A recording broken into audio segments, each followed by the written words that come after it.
Harka fuunee shamaa akkam jirtu kabajamtoota daawwattoota kiyya. Har'as akkuma kanaan dura viidiyoo tokko qabadhee isiniif dhiyaadheen jira. Viidiyoon koo kanarraa kan irratti xiyyeeffatu yommuu daataa bilbilaa fayyadamnu saantiba keenya dafee nu jalaa fixa jechuudha. Daataadhaan yommuu fayyadamnu jechuudha. Waa'ee faayituu hin ta'in daataadhaan. Kuni anaanis na mudatee waan tureef rakkoo kanaa fi furmaata argadheen jira jechuudha daawwattoota kiyya. Furmaata isaa akka armaan gadiitti isin agarsiisa. Jalqaba seetingii bilbila keenyaa keessa seenna jechuudha. Seetingii bilbila keenyaa keessa gaafa seennu filannoo jiru keessa application manager kan jettu kana xunne jechuudha.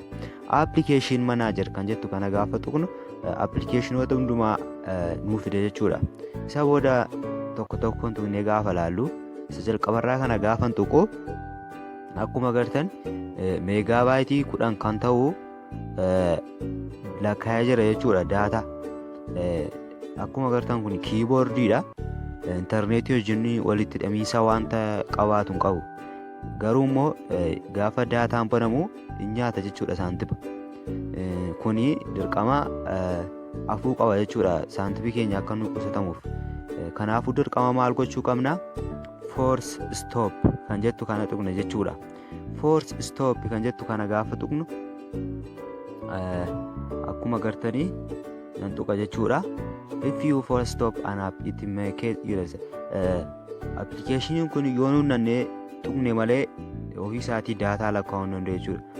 Gaafa force stop goone kaanu annee tuquurraa of qusachuu qabna. Maaliif nu barbaachisu tuquunis waan ta'eef callisnee applicationoota kaan gaafa tuqnu enable ta'aa deema. Isa booda gaafa nuun daataa bannu birrii saantiba keenya nyaata jechuudha.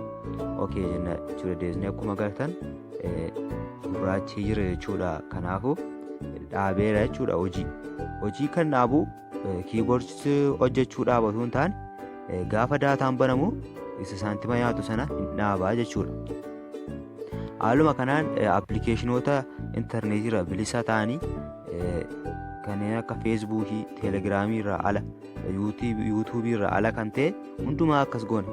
Yoo yuutuubii fa'aa, teelegiraamii, feesbuukii, instaagiraamii, iskaayipii adda addaa yoo goone loogoo irraa ta'uu danda'a waan ta'eef baay'ee filatamaa miti isaaniin akkas gochuun.